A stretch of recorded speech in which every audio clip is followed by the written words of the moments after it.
Rajiv Vasudevan, Ayurved Hospitals. My specific query is on the role of health insurance in this entire, opening up the market. Today, 15% of the population buy a policy, right, through the private medical insurance players. RSBY is a scheme which is covering a lot of poor people. There is a talk of covering above the poverty line people as well. We are also hearing about universal health insurance coverage. In this scenario, where do you see, the two parts of healthcare? One is who is paying for it and what is it covering?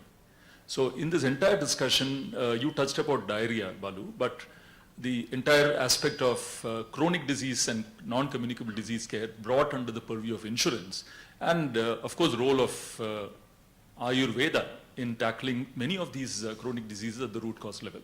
So I know it's a long thing, role of health insurance and in mainstreaming and creating access to a lot of people. What do you see? Let's look at how the insurance is designed. Because I ran an insurance which went bankrupt, so I can speak a little more. And because we thought, like you, how do we include everything that affects people? Well, that doesn't work. It doesn't work as a business.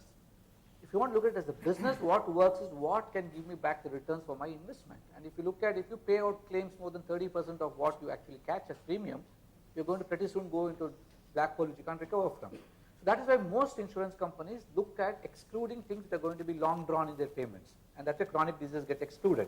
So I believe, and I'm convinced that the state, the kind of expenditure state is incurring, state I mean both Government of India and Government of Karnataka, they have again, what is happening today is, we have not actually thought through the insurance model at multiple layers. We all seem to have politicized versions of insurance coming in every time a new government comes in. Now I think that's a big tragedy in this country. We need to have experts, actual experts and insurance experts thinking through. For example, in Karnataka, we have 3 state-run insurances. Government of Karnataka itself runs 3 different things. Now, it's not about 3 different products. I can understand 3 different products from one insurance company, but I can't understand 3 different insurance companies. And people get, at the village level, when I talk about RSBI, people are confused. They're not sure what they get for what. Now, we need integration, we need aggregators, and we need a clear model where the state can take a principal role in providing insurance support to rural areas. Now, that is where I believe that we can actually include more people. Now, state has got huge numbers. Like when I ran an insurance, a micro insurance, I had only 30,000 subscribers. Obviously, I didn't have enough spread to share my disease burden, the risk. But the state has got, Karnataka has got 6 crore people.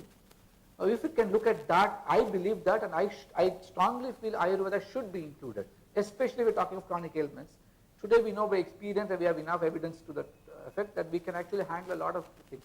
So personally, I believe state is a huge player, not as a regulator, but as even as a initiator, as a third-party administrator, where Karnataka is trying it out, different models.